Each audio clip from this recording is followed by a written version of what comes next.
नमस्कार, आप देख रहे हैं न्यूज़ फॉर नेशन और मैं आपके साथ वंदना। क्या बीजेपी को उत्तर प्रदेश में होने वाले विधानसभा चुनाव के पहले महिलाओं से डर लगने लगा है?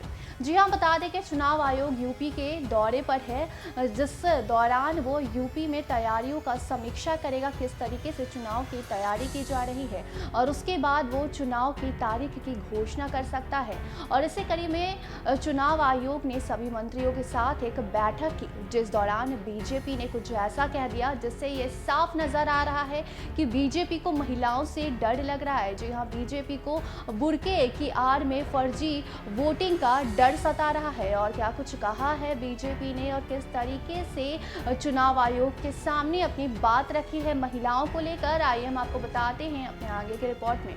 लखनऊ में यूपी विधानसभा चुनाव को लेकर चुनाव आयोग की राजनीतिक दलों के प्रतिनिधियों के साथ महत्वपूर्ण बैठक हुई। बैठक में भारत निर्वाचन आयोग की 13 सदस्यीय टीम ने बैठक कर सभी राजनीतिक दलों से चुनाव कराए जाने को लेकर सुझाव मांगा। इस दौरान सभी ने समय पर चुनाव कराए जाने की बात कही है। कोरोना के मामले के चलते भीड़ भाड़ वाले इलाकों में पोलिंग बूथ की समीक्षा कराने की बात भी उन्होंने रखी है। उन्होंने कहा है कि एक ही परिवार के सदस्य अलग अलग बूथ पर जाते हैं, उसमें यह सुनिश्चित की जाए कि एक परिवार के लोग एक ही बूथ पर भेजे जाएं। चुनाव आयोग से मुलाकात के बाद भाजपा उपाध्यक्ष और एमएलसी अरविंद शर्मा ने भी इस बात की पुष्टि की कि महिला वोटर्स का मतदान केंद्रों पर वेरिफिकेशन किया जाए और लेडीज पुलिस की तैनाती भी की जाए। ऐसा माना जा रहा है कि इसके पीछे बीजेपी को बुर्के का डर है। भाजपा अक्सर चुनाव में बुर्के की आड़ में फर्जी वोटिंग का आरोप लगाती रहती है। बीजेपी की इस मांग को उसी से जोड़कर अब देखा जाने लगा है।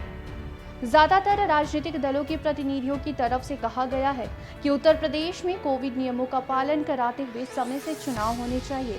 कांग्रेस ने यूपी के अपर मुख्य सचिव गृह अवनीश अवस्थी चुनाव व्यवस्था से हटाने की मांग भी की है। ज्यादातर राजनीतिक दलों के प्रतिनिधियों की तरफ से कहा गया है कि उत्तर प्रदेश में कोविड नियमों का पालन कराते हुए समय से चुनाव होने चाहिए। कांग्रेस ने यूपी के अपर मुख्य सचिव गृह अवनीश अवस्थी को चुनाव व्यवस्था से हटाने की मांग भी की है। कोविड की तीसरी लहर और ओमिक्रॉन के खतरे को देखते हुए चुनाव आयोग ने 5 राज्यों में होने वाले विधानसभा चुनाव पर एक दिन पहले ही स्वास्थ्य विभाग के अधिकारियों से बात की थी। उसके बाद लखनऊ में राजनीतिक दलों के साथ बैठक हुई।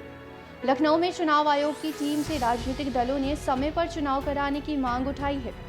चुनाव कराने या ना कराने पर लखनऊ में मुख्य चुनाव आयोग की राजनीतिक दलों के साथ बैठक हुई। कांग्रेस ने बैठक में चुनाव कराने की बात भी की है। अवनीश अवस्थी, जो कि अपर मुख्य सचिव गृह हैं, उनको हटाने की मांग भी की गई है। कांग्रेस की तरफ से बैठक में शामिल ओंकार नाथ सिंह ने कहा है कि हमने ईसी को अवनीश अवस्थी का हटाने की लिखित में शिकायत दी है, क्योंकि उनके इस पद पर रहते हुए निष्पक्ष चुनाव संभव नहीं है। बसपा ने चुनाव आयोग को ज्ञापन देकर समय पर चुनाव कराने की मांग भी उठाई है। सीपीआईएम की ओर से कहा गया है कि चुनाव को समय पर कराया जाना चाहिए। तो कुछ इस तरीके से बीजेपी ने चुनाव के दौरान यानी कि वोटिंग के दौरान वोटिंग बूथ पर महिलाओं के वेरिफिकेशन कराने की बात कही है और साथ ही महिला पुलिस बल की तैनाती का भी सुझाव चुनाव आयोग को दिया है। तो अब देखना ये होगा कि उन सभी बैठक के बाद क्या कुछ फैसला ले रहा है चुनाव आयोग और किस तरीके से और कब चुनाव की तारीखों की घोषणा करता है। तो फिलहाल के लिए इतना ही। देखते रहे न्यूज़ फॉर नेशन। धन्यवाद।